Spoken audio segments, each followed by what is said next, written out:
Hello everyone, my name's Andrew Cleves. I'm the Chief Technical Officer for Semantic Landscapes. Today I'm going to talk to you about real-time automation of point cloud classification in respect to the electrical power distribution operators for overhead power lines and vegetation risk management. The agenda today, we're going to talk about market challenges, about us, our solution, services, and then I'm going to show you some examples to show the value of the product that we produce. So, market challenges. So we're going to consider market challenges. What are the traditional methods of Lidar cloud processing? So the traditional methods, it's a human process. The human is picking, parameterizing, isolated processing stages. This takes time. It's a slow process. The human is expensive because you need skilled people. The quality of the work provided is inconsistent. The human is affected by what is going on around them. Communication to nearby people, whether it's morning or afternoon, tiredness. And then we consider the perspective from the customer. Data is expensive to acquire. An acquisition survey might cost $2 million. The landscape changes. And what we mean here, we mean seasonal variations. So if data is acquired in spring, but it takes 6 months to process and is only then available for the power distribution operator review in October, the data has changed, as in the vegetation may have grown up to 60 centimeters to a meter in that time, which massively changes the risk to the electrical distribution network. So data is rapidly out of date, and we call this data has a peak value, and this is a short shelf life. So our services, we offer Red Hawk, and Red Hawk is an automated black box solution. It's an on-demand cloud parallel compute resource. So what we mean here is when we have work come through the door, we can ramp up the number of CPUs that we need from the cloud. As that work is then processed, we keep the high number of CPUs, and as the work is complete and delivered, the amount of resource that we need drops off and our costs are minimized. So for example, a single tile might take 30 minutes to process. If we have 100 tiles to process, we can easily access 100 CPU cores, and we can still do the entire work in 30 minutes. There's a massive amount of resource available. This isn't possible for manual human processes. On the right hand side, I'm showing a represented image. On the top right, there's an unclassified LiDAR dataset.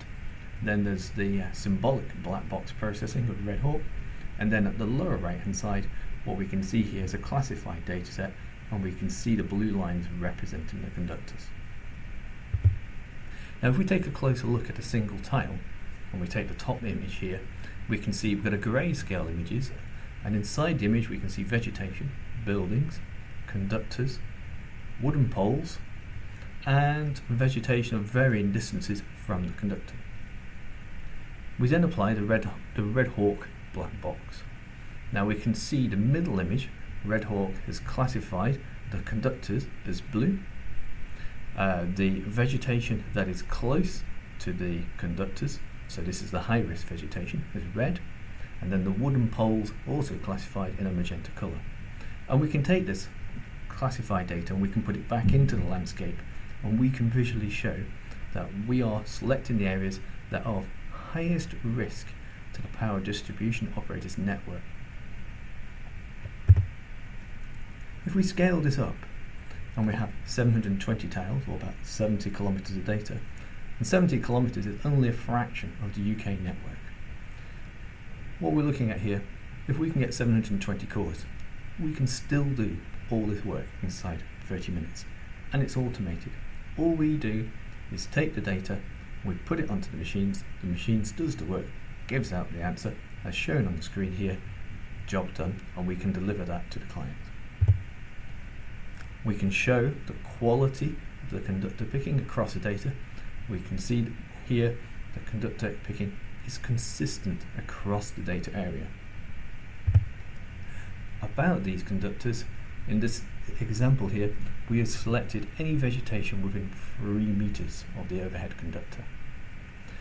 We can then take this data, we can pull out the geographical locations and we can provide this information the next day for the cutting crews to go out to these locations and manage the power distribution operator risk.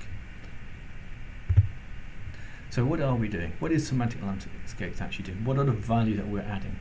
So our value is in our Red Hawk technology. So we have a powerful technology that uses a semantic signal library that represents the landscape, and it's a modular flow. So we can adapt it to a client needs very, very quickly. We talk about cost control. When we're not processing data, we're not paying for any resource. When a new project comes in, we ramp up the resource to the requirements of that project, and that includes CPU and disk power. As the project completes, we ramp back down the CPU, we send the deliverables, and then we can ramp back down the disk space as well. So we are as cost efficient as possible. And the CPU resource for maybe a 50 core machine for an hour is probably about $1.50. For a human for an hour, or 100 humans an hour to do the same work, massively higher. And then lastly, we're looking at the turnaround. So our value is data is acquired, we turn it round on the same day, and that information can then be sent out next day for the vegetation cutting crews. This creates a very, very smooth operation for the electrical power distribution operator to manage their electrical network risk. Thank you very much.